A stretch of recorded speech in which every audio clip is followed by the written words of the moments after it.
श्री स्वामी समर्थ मित्रांनो, आज मी तुम्हाला देवी देवतांचा नवस व त्याचे परिणाम सांगणार आहेत. काही धार्मिक प्रवृत्तीचे कल असणाऱ्या लोकांना नेहमी देवदेवतांचा नवस करण्याची सवय असते. मग नवस करू नये का? करा. आपल्या अडचणीच्या वेळी देवाला नवस बोलायचा व काम झाले की तो नवस न फेडता सोयीस्कर रीतीने विसरून जायचे. पण याचा परिणाम काय होतो?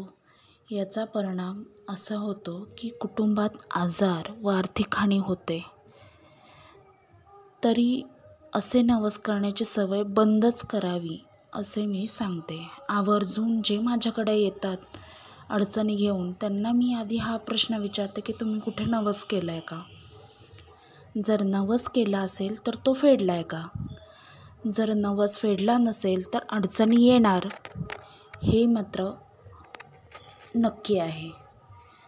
तर काय करायचे? नवस जर तुम्ही केला तर तो फेडायचा विसरायचा नाही. कुठल्याही नवसासाठी 6 महिने, वर्षभर अशी वेळ असते. तर कुठलाही नवस केला तरी 6 महिन्याच्या आत, वर्षाच्या आतमध्ये तो नवस फेडायचा. तुमची गोष्ट पूर्ण झालेली असो किंवा नसो.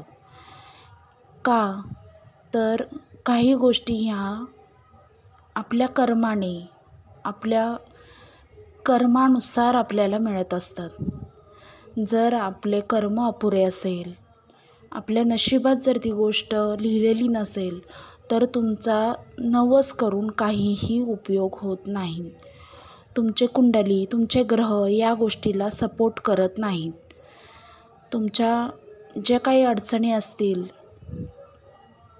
त्या अडचणी दूर होतील याची गॅरंटी ह्या तुमच्या कर्मावर आणि तुमच्या पत्रिकेतल्या दोषांवर अवलंबून असते.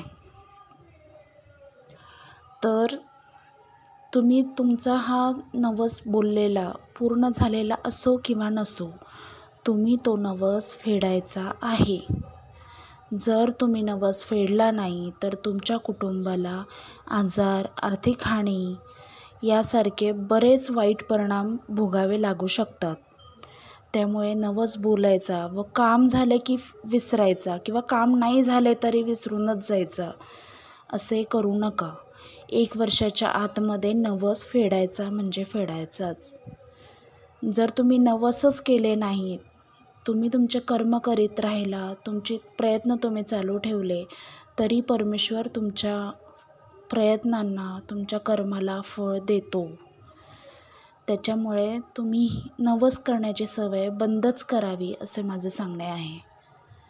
श्री स्वामी समर्थ.